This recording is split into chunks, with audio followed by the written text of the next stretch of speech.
presentation again. So I'm Francesca. I am the founder of Gen AI Con and also Fashion AI. Fashion AI is really a group of technologists. So we've got graphic designers, we've got digital fashion designers, physical fashion designers within the community. And what we do is we do these weekly competitions which have a different theme. Some of them are very fantastical, like Atlantis. Some of them are inspired by designers like Paco Rabanne, by really important messages like sustainability, save the oceans, and rocking upcycled textiles. And we have basically 2 competitions each week going on concurrently. And you can check them out here. And you can also have a look at some of the winners and their incredible works of art. What we also have is, for those who don't know how to use AI yet, we've got an academy, and we have, for those who have shared their prompts, and we can see that their prompt uses, say, Louis Vuitton, for example, we have some examples. So soon you can, as you know, Louis Vuitton, they can come on and they can have a look and see all of the AI images that have been created using their brand. So that's a brief intro to Fashion AI. So the first form of AI being used for fashion is for fashion photography. We use a lot of fashion photography for magazines like Vogue. And very soon, we won't be able to tell the difference between a real photograph and one generated with generative AI. Of course, the generative AI one will be more fantastical. And this is essentially what we call prompt engineering. This is where you take a prompt. A prompt is text that you put in a generative AI tool like Midjourney, and you basically ask it. It's like a spell. You ask it for what you want to see, and it will give you what you want to see. But when it comes to this, you do have to be specific. So with fashion photography prompts, you'll describe the model. So perhaps some adjectives about them, their ethnicity, the pose. Are they standing confidently? Are they, sitting down? And then a reference of a famous model is always helpful. And you can mix different references. So you can say sort of Elle Macpherson and Naomi Campbell. Let's see what both of those models will look like together. Then you've got the fashion itself. So that's the garment, the color, the material, and then a reference might be a fashion brand, maybe several fashion brands. Then the setting, where are they? Are they on a rooftop in New York? Are they on a beach? Are they in the countryside? And then the lighting, which is tied to the time of day. So there's beautiful light early on in the day in the morning, and then in the evening during sunset, which is known as golden hour. And if you've got some friends who are photographers, they will be able to give you a list of terms. This is probably the most important part, which is to do with the actual photograph. So your focal lens and your camera, potentially some famous photographers. For this, you should maybe research some fashion photographers like Nick Knight, like Marianne Testino. And then what is the type of image? Is it a headshot? Is it full body? Is it fashion photography? Again, the more specific you are, the better the result will be. Here are some examples from the Fashion AI competition. So we've got some from the Alice in Wonderland competition. We've got some active sportswear, tennis inspired, race driving inspired. We've got anime. The next one, we've got some masks competition, underwater. Then we've got mixing Rococo style with sportswear. So you can really start to mix styles and create unique, new, original designs. Then we've got makeup like MAC. We've got jewelry, contemporary jewelry over here. And then on the top left, I think that was for our crystal cave competition. So very, very difficult to produce a garment like that. But that's where AI can really start to push the fashion industry forward in terms of how can we create a garment like that? Would it be with 3D printing? Do we require new materials? So these questions are going to start sort of popping up.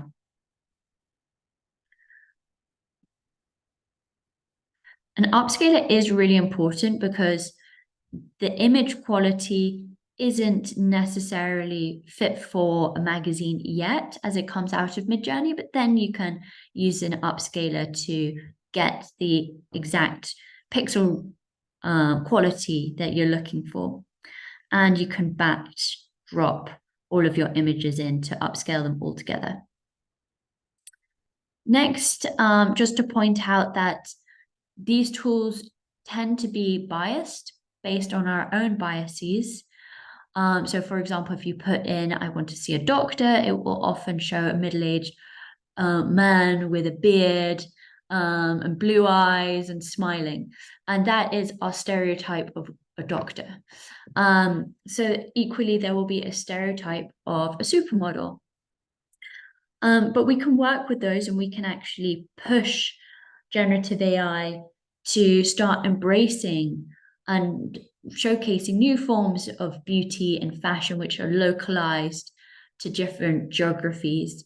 So this is a community which is an African creative artificial intelligence community, and they're creating incredible designs, perhaps even some sort of Afrofuturism. So we've got Pan-Afronism, Afro-generative AI art. So you can see how this then becomes really empowering for that community as a whole.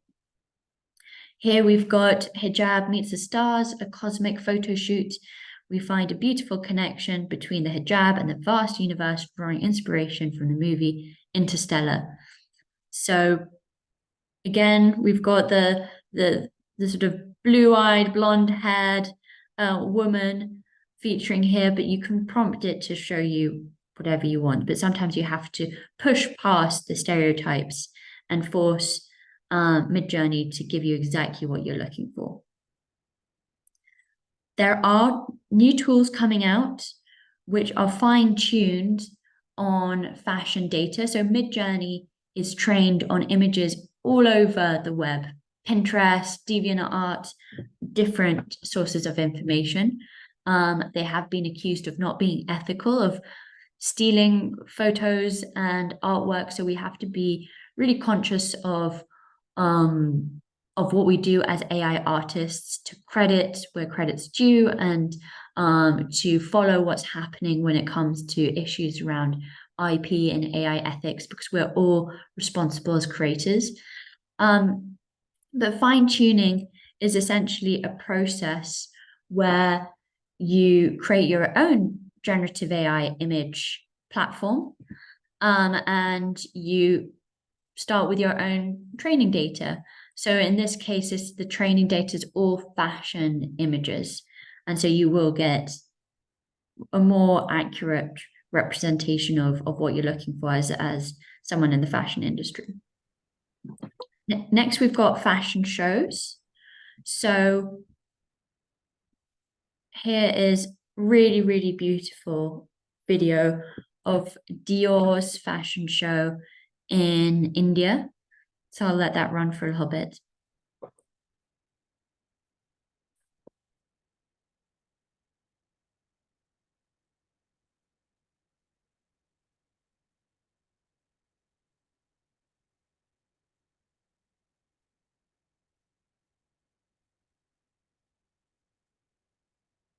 And this is a really key way of marketing fashion, through doing these photo shoots and fashion shows.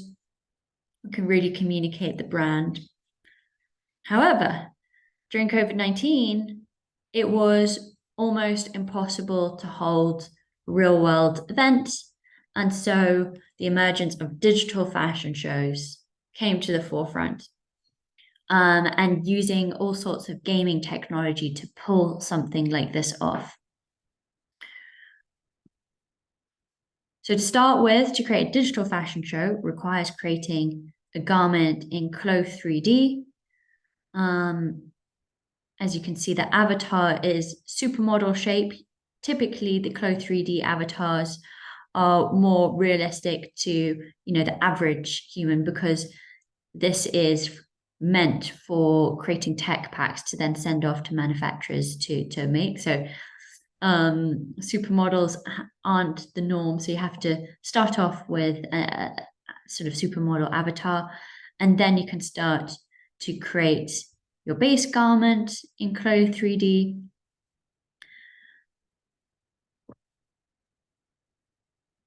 As you can see, it's incredibly complex. So on the left-hand side, you can see the 3D visualization. And on the right, you can see the 2D pattern. So fashion is quite like origami. You've got the 3D version, but then if you flatten it out, you've got the 2D version, which is essentially how you would cut out the materials and the prints from the fabric. I don't have a background in fashion, so obviously feel free to correct me if I'm getting the terminology slightly wrong. So we've got the undergarments here.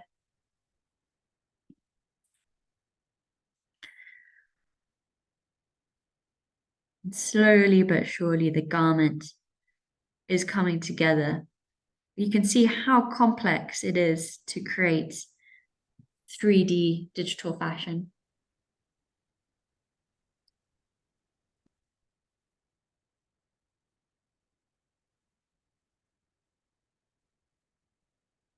So let's move on. That's the first step of creating a digital fashion show. Next, you can customize the face. So there are all sorts of different features, from morphing, blending, and sculpting the face. And here we've got a reference image of a celebrity. You have to be careful when using images of celebrities because of name, image, and likeness issues. But obviously, this is just inspiration.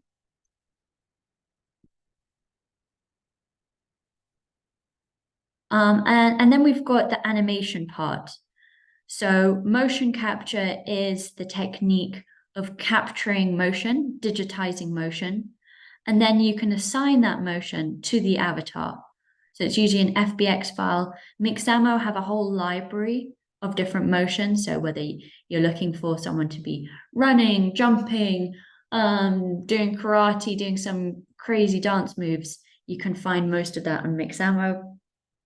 But you will start to recognize some of these movements. So to create something really custom and unique, you'll have to do your own motion capture shoot.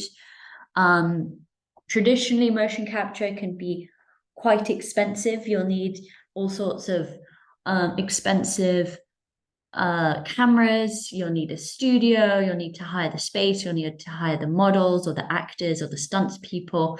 But now it's a lot easier if you use something like Move AI. All you require a couple of tripods, a couple of iPhones, which you can rent, and then you need to capture the movement from different angles, and then they will be able to recreate that. And you'll be able to assign it to your avatar. In the previous video that you just saw, you should always look for the quality of the motion capture. You should look at the feet. Are the feet on the floor plane? Are they going through the floor? Are they hovering in the air? And as you can see, the feet here, they're sort of on tiptoes. So this is perfect for a fashion show, but you'll need to measure the length of their heels to get something accurate. So again, that the heels don't go through the floor. So you can see how complex it is to create a digital fashion show. But now it's a lot easier. All you need to do is start with an image of a supermodel walking in a fashion show with a beautiful garment, and then you can use Pika Labs and various other tools to animate that image and get your supermodel to walk. You can see the hair's moving, the garment's moving, it's glistening, so it's really picking up the movement, which is what helps to sell the clothes ultimately and show the materials of the clothes, show how fluid the garments are. And then you can take it one step further. You can create fashion animations. So you can start with a tool like ChatGPT and you can ask it to come up with a storyline for a campaign. You can then take that story and you can ask it to create a storyboard, and you can ask a storyboard will typically have maybe a script, maybe the visuals. Then you can go into Midjourney and you can create each one of those images of the storyboard, and then you can bring it into a tool like Runway or Kyber AI to animate it, and you can put it all together. Now, this might not be high quality enough to go out to market. Some would be very happy with this. Some like this kind of this rough style. If you look at YouTubers, the quality of their vlogs aren't, cinematic quality, but people like things that are a bit rough around the edges because it's more authentic.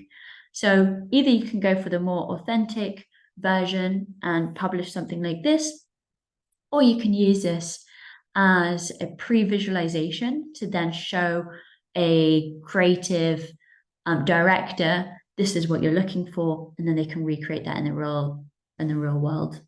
And you can then get your budgets approved for going and traveling to, I don't know where this is, Hawaii or somewhere exotic, to go and film this and get the right models and to do this in the real world.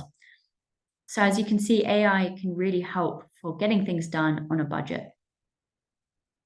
Next, we've got digital fashion. So if you've got teenagers who like gaming, this is essentially for them. Digital fashion is otherwise known as a skin, which is a cosmetic that can be bought in a game that changes the avatar, that the look and feel, and helps them express themselves. And for a long time, gaming platforms and fashion brands have been partnering up through licensing deals. So the fashion brand will license out the fashion brand to have skins in the game. But equally, the fashion brands might sponsor a big gaming event like an esports championship of some kind, or they might sponsor an esports team. In this case, you can see how Louis Vuitton are actually working with a character from Fortnite. So they're turning that Fortnite character into a virtual influencer. And you can see how realistic this character is. People almost believe that these virtual characters are alive. And there are a number that have emerged on social media. And they have a backstory. Some of them have done interviews. Most of them have fashion deals. Some of them have music deals to perform. So they're almost superheroes. They can do everything. They can be, beautiful model. They can be a singer. They can be a sports athlete, because there will be multiple people who are powering that virtual character. And another element of these virtual characters is they stay the same age forever. So whereas we all, can peak at a certain age and then suddenly we're in our 30s and in our 40s and in our 50s and we've got children and we're no longer that youthful 20-year-old, that's why lots of these companies are now creating their own virtual characters, and fashion brands themselves will look at their own persona of the brand and try and recreate that in virtual form. Next, we've got avatar tech platforms like Ready Player Me. There's also union avatars. So back in the days with social media platforms, we would log in with our email and our password.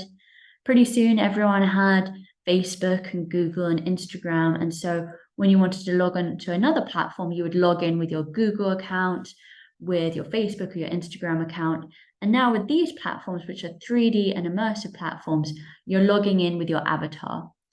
You might have one avatar, you might have several avatars.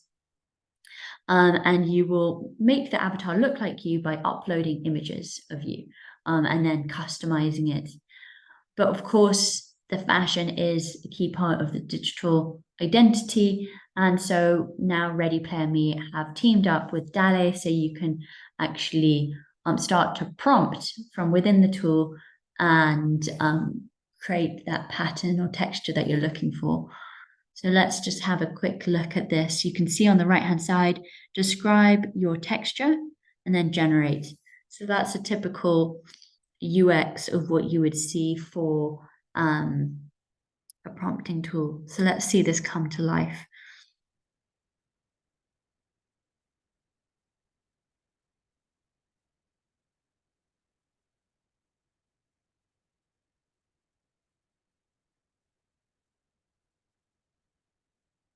Waiting patiently. So owl prints that are purple and white.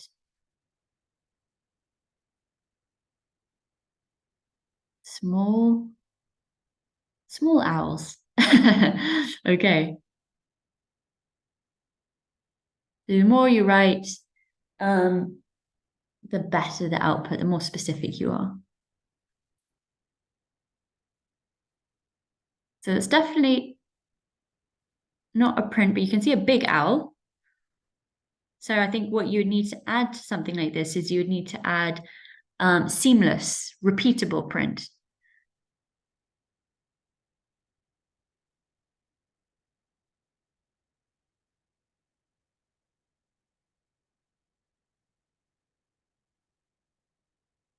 Okay.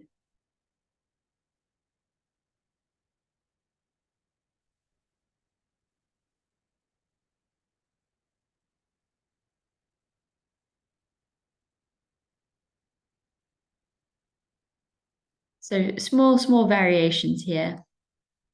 Definitely more abstract. Now moving on to the physical side of things, you can use Midjourney to create graphics and stickers, which you can then basically use print-on-demand companies to place that on a tote bag, on a t-shirt, on a hoodie. Unfortunately, the templates that exist are fairly basic. You can't do haute couture with a print-on-demand company, but you can definitely create some cool merch for your company. If you want to go one level up, you can look at how can you actually create some patterns. So here I'm introducing you to some of the parameters of Midjourney. So tile is the first one. So tile makes a seamless, repeatable pattern, which can be used for fabrics, wallpapers, and textures. So this is an etch style daisy floral artwork -- tile. Then we've got stylize, which basically allows for an artistic interpretation. And this is created with -- and then 0 is not stylized. Then you've got -- 100, -- 250. And over time, it creates a more and more stylized version, more and more artistic. So you can really choose which one, which is your preference. And it's good to just experiment and see what comes out of this. So this is a woodblock print of folk art geometric design. Next, we've got Niji. So Niji is fine-tuned on anime style artwork, which actually produces some really, really beautiful art. And within the Niji, you've got different styles. So you've got expressive, you've got scenic, and you've got cute. Cute tends to bring up cute little elements like little animals. So that's a really, really fun one to play around with. And the prompt here is dry pastel artwork of flowers -- Niji 5 and then -- style expressive and then tile, so that we're trying to create this print, and -- AR 2:3. So that's an aspect ratio.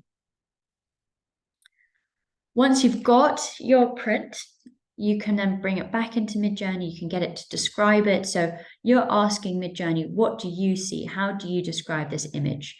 And that's really important when you then want to blend the pattern with an editorial photo of a model wearing a garment. And it's important to select that the model is wearing a white garment. So it's like a blank template that you can add this texture onto.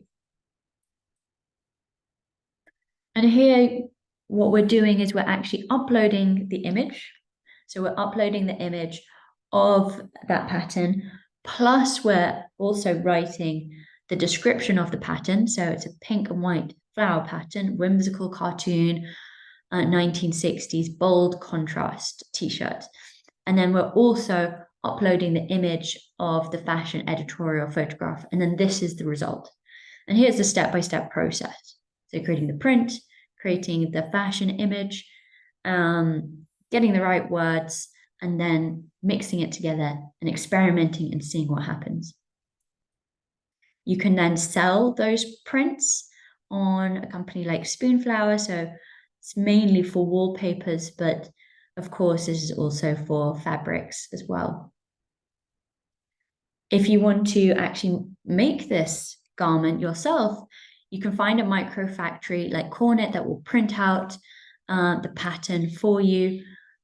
This is a micro factory in London, I believe, and they have special printers.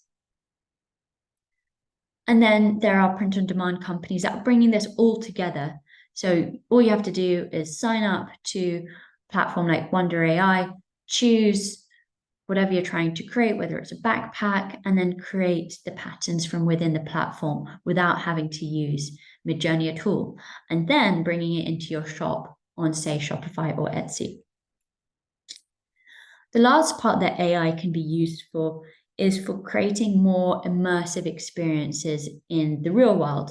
For retail stores, we all know that the high street is suffering because of e-commerce, because of people buying things online. So how do we keep those shops and malls exciting places to go to on the weekends, to go to with your friends? How do we make the fashion experience more sociable? So one of the ways of doing this is by bringing in some creative world building. So this is an example of a Rick Owens pop-up store on Mars. And you would see this sort of artwork being created for film sets. So the world of film sets, of immersive events, is slowly but surely creeping into the retail spaces. Of course, building out rock like this into a retail store is difficult. But again, you can learn from film sets. They often have, foam rock and fake rock, which is, quite easy to produce. But then these retail stores can also bring in 360 sound, LED walls, and showcase game engine sets. So the worlds that have been created in game engines to really start to make these experiences in these spaces. Next, we've got a concept which is a Balenciaga ice store. And then we've got a Dior aquarium. So I can imagine this in Dubai, near the Atlantis Hotel. And then we've got a Yayoi Kusama pop-up store. So it's really phenomenal what Midjourney and these tools can come up with. But before going from that concept art to the real world, a good intermediary step is to make this 3D so that we can experience it and test it out, can model it out, work with architects to see what this would look like. So you might start with creating the environment in Blender, then bringing it into a game engine like Unity, and then you can place your avatar in that space and you can kind of run around the space and experience it. You can also gamify it. So this, for me, is really the future of e-commerce. We won't go on to a shopping website and just search by brand and price and look at models wearing the garments, but we will go into a world and we'll experience the brand and we'll go there with our friends and we'll, play, and maybe they'll, rather than these coins being available to collect, there might be some digital fashion which you can go and collect. So you're just changing the experience with between brands and their customers. And this is particularly appropriate for a younger audience who are used to being in games. So that's it from me. Happy to answer any questions that you have. Here we go. And I'll stop